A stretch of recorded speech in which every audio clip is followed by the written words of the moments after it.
Hello everyone. Hello. And this is Marina. She kindly agreed to do this video for everyone who is considering going through some pain and getting a degree with honors. So please briefly introduce yourself. Yes, hello everyone. My name is Marina. I'm 22. I just graduated from BBE. I did specializations in Finance and Business Mathematics. I graduated with honors, and I'm about to go to London to work in UBS in rates sales. So yes, and today I'm going to tell you how to get honors if you really want this. Yeah. So grades, they matter for some things more, some things less. Let's say for some specializations they will take a look at your grades. For some they will take a look at your skills. For some exchange semesters they will, but grades of course matter for a part of it, but of course there's always the interview where they assess you. So of course grades are part of the story. It's not the whole story, but it's pretty cool. It's like it's dope. It's nice to say I got with honors, and it's It's nice to say people like it, especially if you I don't know want to work in some companies that really value it. Like they would be happy for you to have an honors, or at least I don't know. In England it's called upper second. So yes, the grades can be pretty important sometimes, but not crazy important, but important. Yeah, because let's say if you want to climb the corporate ladder, in big companies, established companies, finance companies in London, some companies here, of course, you should do the best of the best to your abilities during your studies to stand out from everyone else. Yeah. So everyone's wondering, how do you get a degree with honors from BBE? Yeah, I think it's actually really interesting because BBE has a very special requirements for the honors, because I don't know. For example, in UK or in US, that would be just your average grade, and if you get higher than a certain point, you get your honors.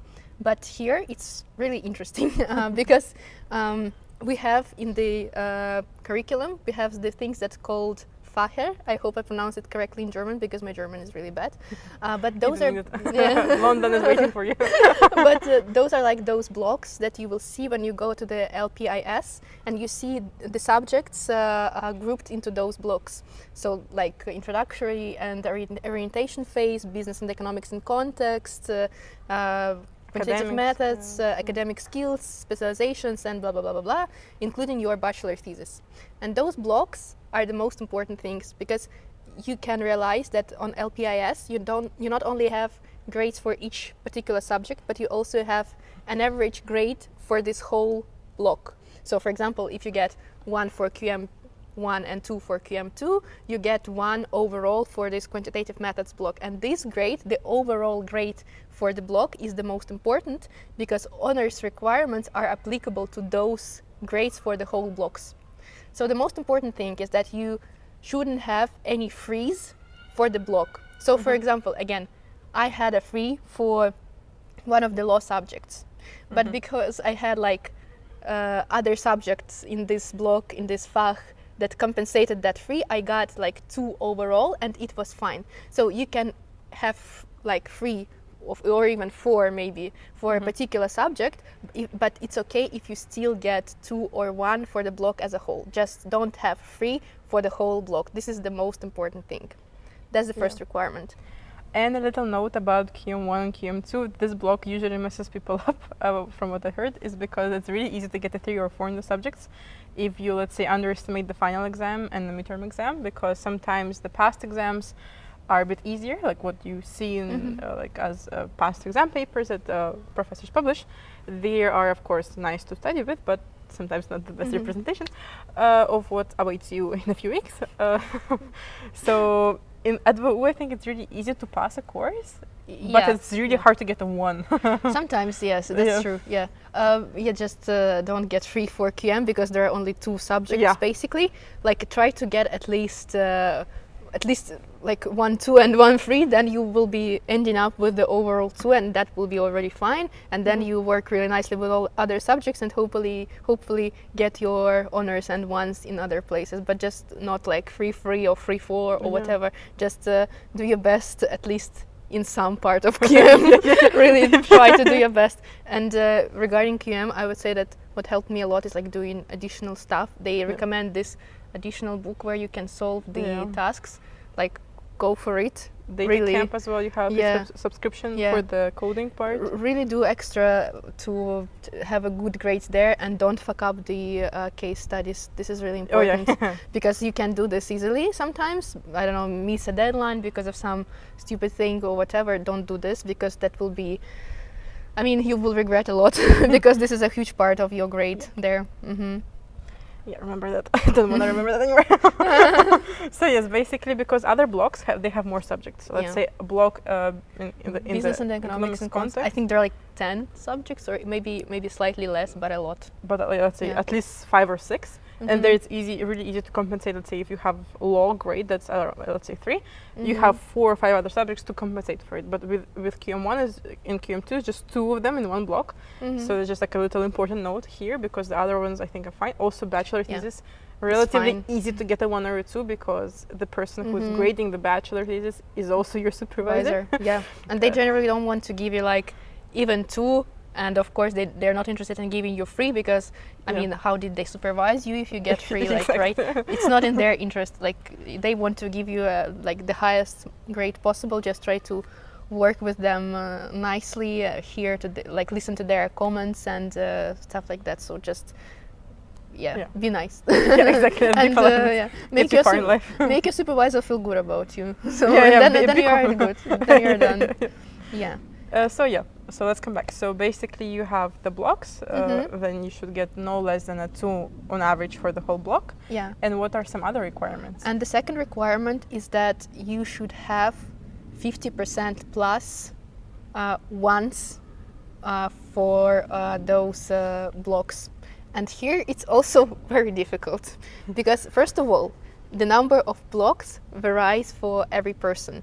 It depends if you, for example, take an internship and want to like put it into your education. For example, I did internship, and there is an opportunity to like include your internship into your sort of degree certificate. You don't get a grade for this internship, you just get like pass.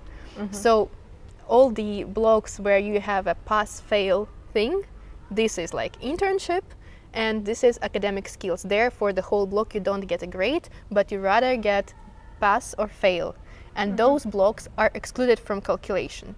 So for example, let's say you did 8 blocks, and 2 of them is like internship and academic skills. So those are excluded. So you should have at least 3 blocks where you have 1, at least. And it's per block, not per subject. Yeah, it's per block. Yo, yeah. I thought you have, let's say, like 20-30 subjects. It's per block. Yo. Yeah. Okay, so that's annoying. That's really important, because I think we were just talking about it before we started to record video, because I think it's realistic that someone could have GPA higher than mine, but still don't have the honors, because the distributions maybe of frees that the person got is a bit unlucky. And you just end up without honors. But that's why it's really important to think strategically here. You have to have like more than a half ones for each block that you completed, and like for specifically for those blocks where you get grades. Those are like introductory and orientation phase, QM, business and economics in context, your specializations. Yeah, that's 2 specializations. Yeah. Yes, also your bachelor thesis, 3 electives, and I think 1 more, but I'm not sure. Also, if you go for semester abroad, I think there you also get a grade, if I'm not mistaken, and it also will be counting in your blocks in those fach or whatever they're called. Yeah, so this is really important to keep in mind, because sometimes maybe it's, if you already understand that, for example, there are 5 subjects in one block, and you already have all ones for the first 4 subjects, maybe it doesn't worth, like if you are super busy and you have like crazy stuff going in your life, maybe it doesn't worth going crazy and studying for this 5th subject like as crazy to get 1. Maybe you can afford getting 2 there. Yeah, of course your GPA will suffer a bit, but after all, for your honors, GPA doesn't matter at all. An astonishing concept to me, yes. Which is strange, but okay, this is like WU and their special rules for BBE. And you don't have any, like, do you need like a certain number of subjects with the one, or it doesn't matter? No, just the it blocks? just doesn't matter at all. Only Wow. blocks, only, as that's why it's really important. Only grades for blocks are those that matter. So they don't care about your GPA. They don't care about how it was inside each block. Just the most important thing: don't get 2 for block, and get more blocks with 1 than the blocks with 2s, and then you are happy and you can get your honors. That's Yeah. it. So it's sort of scheming, yes, it's sort of strategy Yeah. as well. With, let's say, you Yeah. see, yes, as Marina said, that if you have already 1, then you can relax a bit, Mhm. and then maybe work on a subject that's in another block Yeah. where it's not so stable. Where you let's need say. to push You to need get to push up to the sky. Yeah. Sky's the limit. So like a lot of things in life, it's a game. It's a strategic game Yeah. of how to get the honors. a bit of it. And also Marina told me before we started filming the video that you have to do your due diligence about Mhm. each course before you start it. Yeah, as was said, like it's not that difficult to pass course at the WU, but it can be really difficult to get one, because a lot of subjects, they have those small specific things, like that you get a certain grades for something and so on. So just like be aware of what is awaiting for you in that specific course. So like when you start a course, go to the syllabus and check what will be like inside your grade. Are there any quizzes? How important are home assignments? How important is the final exam? So just like try to assess it. Maybe also try to talk to people who did this course last semester, last year, and ask them, okay, what should I pay attention to? Was the teacher super strict with this or with that? So just because, I mean, yeah, it's important to get your knowledge and so on, but it's also important to optimize, because there is a lot of going on in your lives. And yeah, you have to basically optimize stuff and try to be strategic about it, think strategically about it.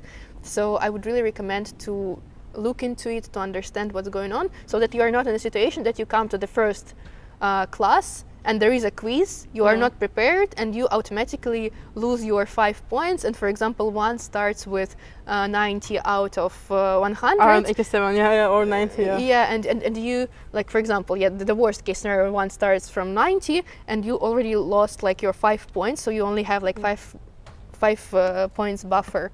You better save it for your final exam, and all those things like quizzes, home assignments. I mean, if they are there, just do your best to get the max points for them to feel comfortable on the exam, because it's way easier to go to the exam knowing that, okay, I can afford losing like 10 points or at least 8 points or or 8 something, points, yeah. yes, something like, or even 5 points, like some that you are not like super close to losing your one. So just do your due diligence and think strategically. That's important.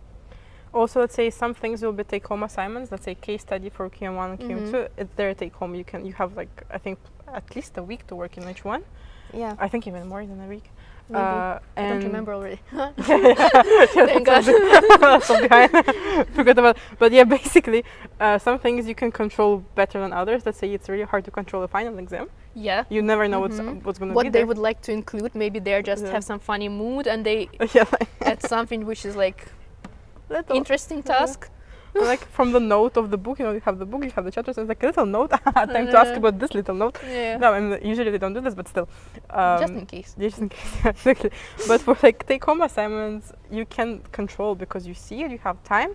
If you don't put everything until the last minute, what most people do, Don't do it with case studies, because maybe you have some problems with uploading stuff, and then knitting. Oh my gosh! So when you upload an R output, so when you upload the code that you want to make pretty, some things take longer to run than usual.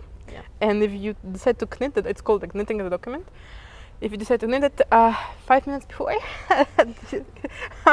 are not going to upload it on time. It's not going to No. work. And then you have to write the professor the email with apologizing, saying please. And they don't like it. Okay? They will rarely allow you to get like, I don't know, any points for this submission. They might deduct. Once on my master's, I submitted thingy like 3 minutes late, and I told the professor, I was like, yo, it was just pretty sorry, like 3 minutes late. I know I messed up, but it's 30 minutes. Like, come on, I wasn't doing anything extra in those 3 minutes. I wasn't making up the whole thing in 3 minutes. I just took some time to upload, and I said no, half of the points would just cut. Even though my submission was okay, like it would have gotten, let's say, maybe like 90% of the points available, like maybe 85%, but it was just half, just by default cut, because it was 3 minutes late. So of course some professors will be understanding, and let's say if it's an issue with the internet or your travel, if it's like an understandable issue, okay, maybe, but still it's a deadline. You had like 2 weeks to do it. I mean, guys, like this is all really nice. Problems with internet and so on, but just if you really want to have good grades, if you are if it's really your goal to get honors and to get mainly ones or at least twos for some subjects, I mean, really plan your time. Like, you have 2 weeks to do the stuff. Don't leave it until the very last moment. At least when you are getting your assignment, your home assignment, no need to start it exactly that day, but just have a look into it. Like, okay, how difficult do you find that? How long time approximately it will take you to do? Just plan it into your next week so that you can be ready to upload 1 day before the deadline, because maybe then you, I don't know, because you will have extra time, maybe you would like to fix something, do something better, but I mean, this is not going to work if your approach is just like, I will start submitting 5 minutes before the deadline. No, that's not going to work. You will fail at some point for sure. Like, just statistically, at some point you will fail. Of course, sometimes life is nicer and you manage like at 58, like usually the deadline is like at 11:59, basically 23:59. And you managed to meet at 23:58. I've done it. It wasn't a good experience, but sometimes they have Sometimes it happens. For example, you realize in the last moment that something is wrong and you are like rushing to resubmit, or you had a miscommunication inside the group and no one submitted and you didn't know and now you rush to submit. But try to also avoid these situations, and I mean, don't allow this stuff to happen very often, because professors, they will be fed up with such a behavior and they will stop apologizing you for this thing. At some point you will be just punished and you will really regret it if you, I don't know, because of this missed your honors and so on. No, so regarding the grade system, getting like the difference between the 1 and the 2, you have the grade scheme. So for every course you will have the grade scheme, and for every course you will have description of what goes into the grade. So as Marina said, strategize, because let's say you might have 40% homework of the grade, maybe 20% quiz. With some subjects you already passed by if you did the homework and the group assignment. Like I think BA2, I think it's like that. In finance specializations, if I can just add, it's kind of pretty, I think, pretty with every subject. If you just did your home assignments, I think you are already like either passing without the exam, or it takes you just like few more, just actually like just really few more points to pass with writing final exam. So but of course if you have 1, you need to do good on the exam too. Like, so you can pass maybe with barely doing anything, because if you did your homework and you're like, okay, I can pass. But to get a 1, like there is a scale, and usually it's pretty strict. Like sometimes people miss a 1 by like 0.05 points. I had it. It's painful.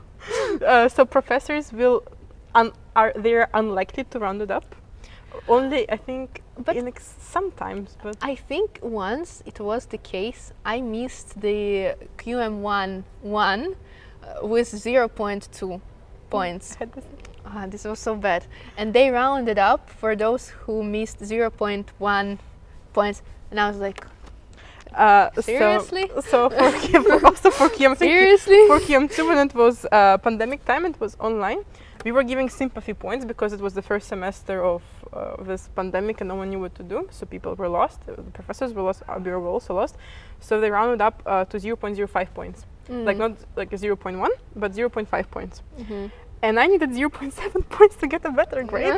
And they rounded up 0.5, and I was like, and I needed like 0.2 to get a higher grade, but they said no. So because it's a rule, if they make an exception for me, they have to make an exception for everyone else. It's a precedent.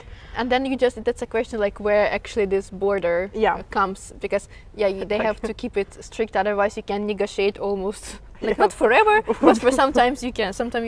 Yeah. Yeah.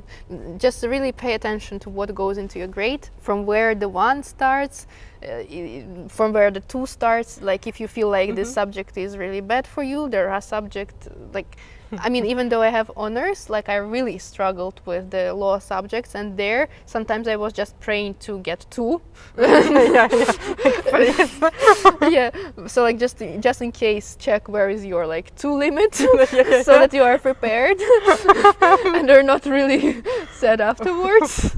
Yeah, just be prepared that sometimes it's like it really takes some effort to get 1. Yeah.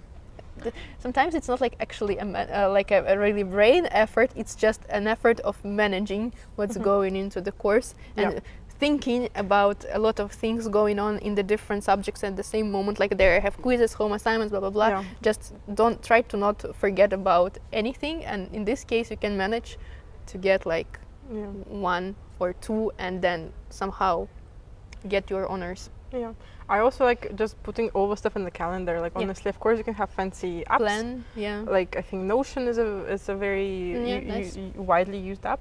But honestly, I just put all my assignments in the calendar, like in bold letters, saying, okay, this is the name for this. And when I open the calendar, because I open it on a daily basis, I look and I see it, and it sends me a reminder. And because once I missed a quiz that was worth 15 points. It was my master's, because my master's is a bit more chill because already you did bachelor's. Like, okay, it doesn't really matter. Like it's not. But still, I mean, that can be an example. But example. But 15 points of the course. It's a super easy quiz. Like I knew everything, but. I think I got carried away with work or something. Like I was working really late until like editing something or like replying to something. But yeah, basically it doesn't matter. But the quiz was until midnight, and I remembered about it at I think 20 minutes past midnight or half past midnight, and I was like, no way, and I missed it. And when we were reviewing our results with the teacher, she was like, okay, Maria, 0. She was like, what happened? I was like, I'm really sorry. I left it until the last day. Don't do this. And unfortunately I missed it. She was like, okay, well, that's unfortunate, let's move on to the next person. So she will not fix it, she will not do it. And also like 5 people missed the first quiz because it wasn't part, like you know how you have notifications in the assignments? It wasn't somehow part of those notifications, so people just missed it because there was no notification on Learn, I think, or Canvas or something happened like that. Crazy. And like 5 people missed it. She said no. She was like, I'm not changing it. It was your responsibility. Not I said it on the lecture. But it is what it is. I mean, she said it on the lecture. It was in the slides, in the intro slides, but there was no notification. Like a normal one you would be used to.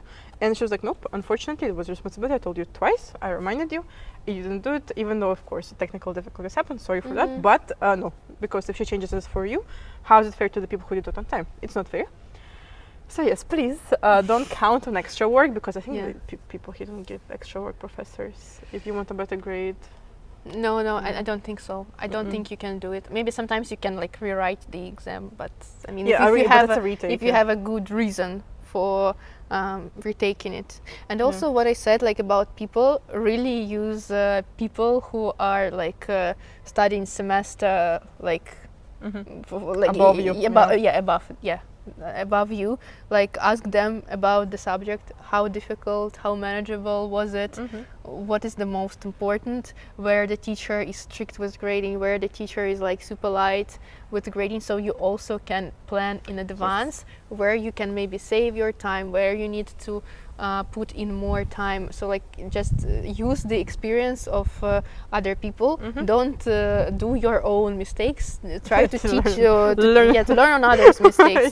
This is the best thing you can do. Also like people can be really helpful. I think I texted a lot of people during my time in BBE about different specializations, different courses where I couldn't like find information somewhere like in the open source. But and it was always the fact that people would reply would be really nice. So just don't hesitate to reach out. I think Maria also has a really nice, at least you had a really nice stories on your Instagram about different subjects. It's honestly really helped me a lot. It's still there, yes. Yeah, when I was just going into the BBE, because I could open those stories and read about each subject that is waiting for me ahead, and I could have like, you know, a bit of an idea about what is going to happen there, what I can expect. It was a really great starting point. So if you're just about to start BBE, so please visit Maria's Instagram. Follow, subscribe. Yeah, subscribe, yeah, everything, and watch those stories. They're really nice because they will give you a good idea of how it works. And then when you build your connections while studying at BBE, just reach out to people, ask. Yeah, you can also ask people about specialization, if it's worth doing it, if it's a good specialization, if they enjoyed it, blah, blah, blah, and so on. So just use the people. Networking. Exactly. There's a fancy word for this, a nicer one. Yeah, but it actually helps a lot. And always give back to like if you were spamming people with your questions, give back to the community. So once they're a freshman, coming into the university for the first year, also and someone nice. asks you, be nice because people helped you before. and there is a karma. Give back to the community what you took. Yeah, of course. But usually in the group chats, there are people who are older. They are there like in your years. There's going to be per cohort. There is a group chat, and there are people from other like high cohorts because we just like the drama. Honestly, at some point, I just like you just join all of them just to see the drama and like the spam. It's really funny, and entertainment.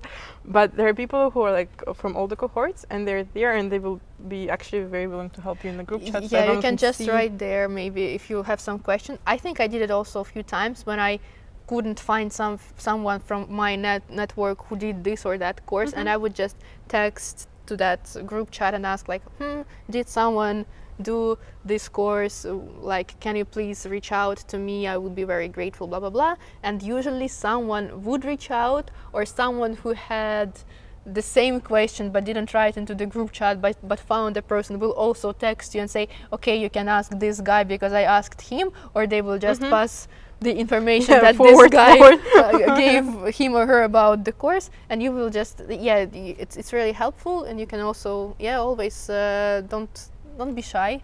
I mean, use the community, but and give back. Yeah, exactly. And imagine writing on LinkedIn, I graduated with honors. That's a flex. Like look at this beautiful photo you say. I'm happy to announce that I graduated from BBE with honors, with first class honors. You have to write. It's like if you are targeting UK, you have to write first class honors because I mean it's like the highest you can get. So this is really nice. Dear LinkedIn community, on this day I'm humbled and excited to share. Oh my gosh. I mean, but also don't overdo this, okay? Because this can start to look cringe. Like, it's like you can write about it, but don't use a very like I don't know posh language, crazy language. So that, like keep it balanced. Not like just you're like showing off too much. A bit is okay, but not too much. Yeah, of course you're allowed to show off a bit. It's okay with honors, but yes, keep there should be balance. And we're like looking at everything now, like at all your journey that you went through. What would be like the main tips or like advice you would give to your younger self who was just starting everything? Yeah, like something I already talked about a lot is that really check what is going into the course. What is the most important parts? What are the most important parts of your grades?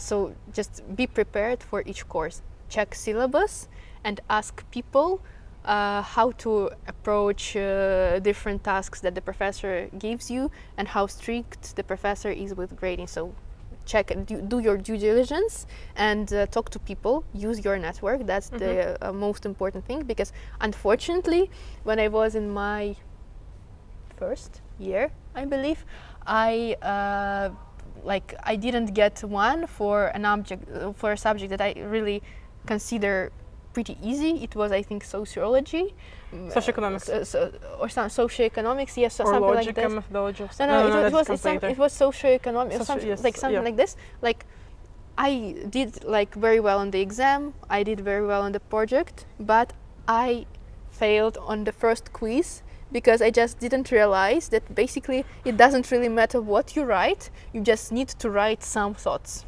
And I was humble and I was like, yeah, I don't really know what to write, so probably I don't write a lot. And then people who just were writing some thoughts, even if they were completely wrong, they got a better grades for quiz than I did, which was of course fair because they wrote something and I was just sitting there humbled that I don't remember this from the reading from home assignment reading, blah blah blah.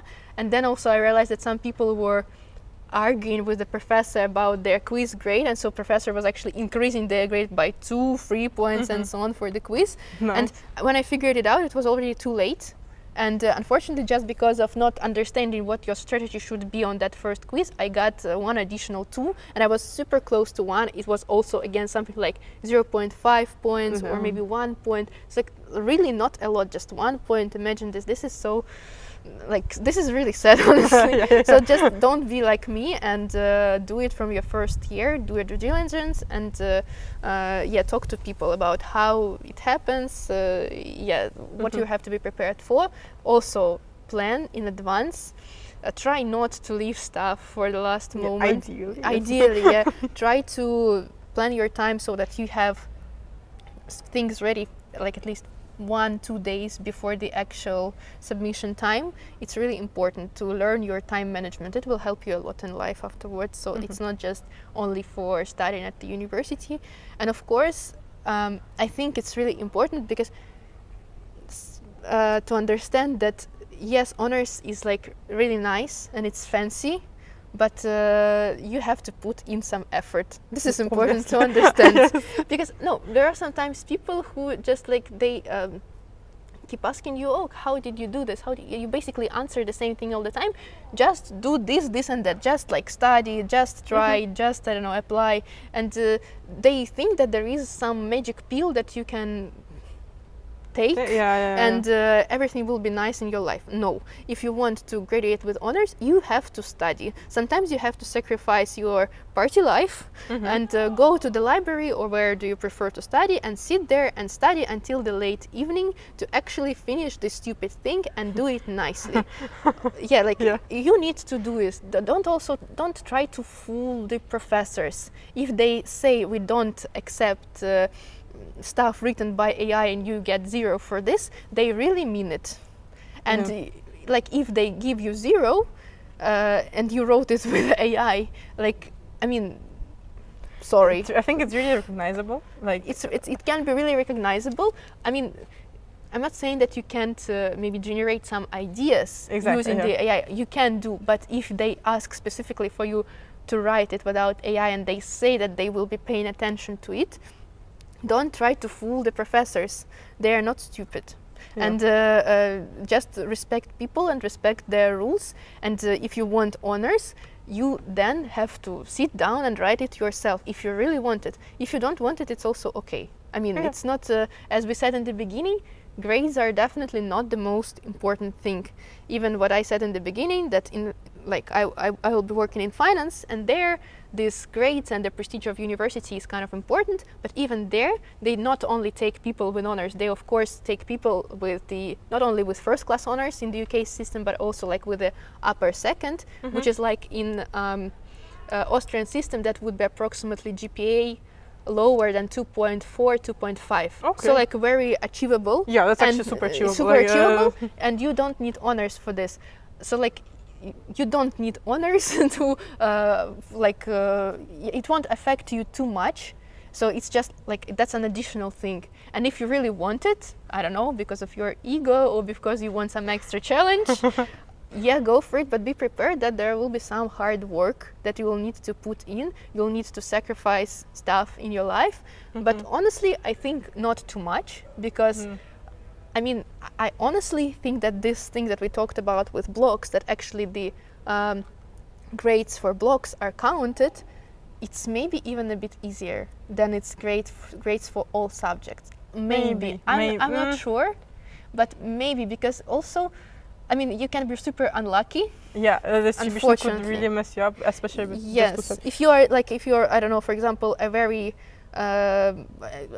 good in socioeconomics, in law, but you are really bad in math. Yeah, this can be very bad for you. But if you are more or less equally good at everything, it will be okay for you to get honors while at WU. I would recommend pay specific attention to 3 electives. There you can get one easily because you choose your 3 electives. I don't know, and you can basically choose those where it's easy to get one. There's like a subject called like body movement, like body language and movement when presenting yourself. But that's interesting. I'd like to take that one. I didn't know about. They're like social workshops for electives. Nice. There was for elective where you had negotiation strategy with a professor who actually was the head of marketing at Red Bull. I'd like to take this one. Oh, it's too late. Some free electives are really easy to get a one in. Mm-hmm. Also specializations, because you're choosing what you want to study. Let's say finance. Marina is, as you can see, really into finance. So when she chose finance, she was like, okay, I will get a one here because it's actually my topic of interest. Because you have the main subjects. I mean, it's either like for specializations, it's either you choose something you really, really want to study. So I really wanted to study finance.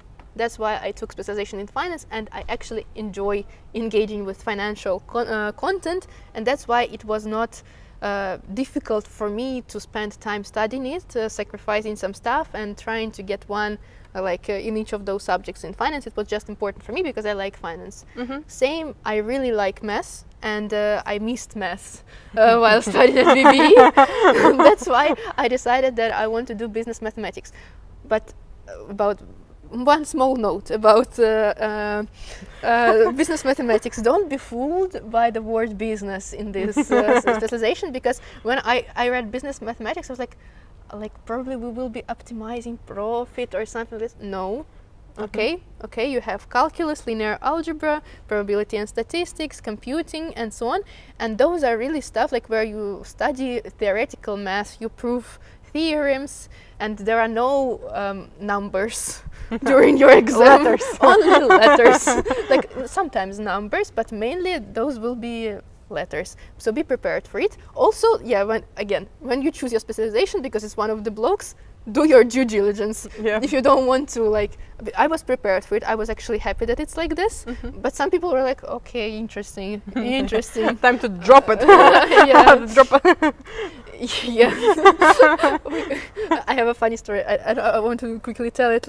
As a also in financial specialization, as a fifth course, you can choose out of kind of a variety of courses. Mm-hmm. And I took the quantitative finance. I like math, I like finance, combined, good. Yeah. And we came to the class, and first class, professor told us, okay, guys, that's gonna be difficult.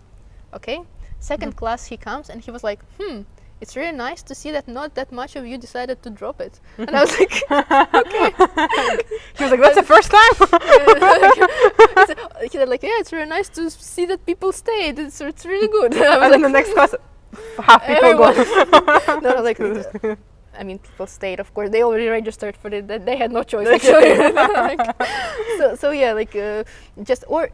The first choice is that you choose specializations that you like and you enjoy studying for them, and then it's, I think, easy to get one if you really enjoy one for the whole block. Of course, there can be more difficult subjects, more easy subjects, but if you enjoy content that you study, I think you can get one, and it will be even maybe a pleasant experience. Mm-hmm. Maybe. Yeah, but or otherwise, if for example you really can't find, for example, you have one specialization that you really want to do, but you're really not sure about the second one. So for example, you think that okay, I really like finance, I want to do finance, but I'm not sure about the second one. Mm-hmm. All other specializations don't really seem that interesting to me. So I don't have a clear preference out of all other specializations. Maybe then again act strategically and just take the specialization where you can handle with the medium amount of effort or small amount of effort of getting one for that block. If you I'm not a fan of such an approach when you choose subjects because of based on how difficult it is to get one. But if it's really the case that you are indifferent between your other options, you want honors, then it's easier to optimize based on because you also have other subjects to take. So this also could be an approach. So I would say that free elective specializations are those places where I think you should have one. Also bachelor thesis, and you already have 4 like this.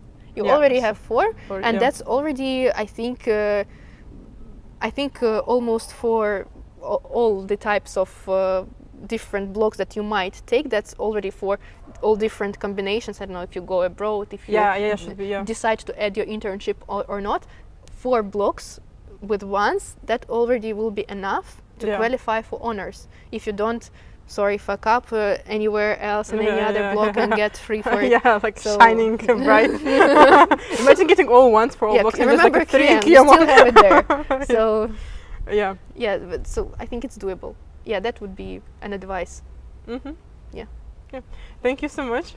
Thank you for inviting me. That was really useful, and hopefully everyone who has such a challenge for themselves. Now people know, because like, you know, just the day before we are filming this video, I saw a message on the group chat in WhatsApp. The guy was asking, by the way, how do we get honors? Here's the answer. How is to get honors? So yeah, you can now share this video with your friends and everyone will know. Yep. Yep. Get more people with honors. You know, imagine next year like 50 people at least with honors. So yeah, thank you all for watching. Thank you guys. And best of luck with your academic success. Good luck. See ya. Bye.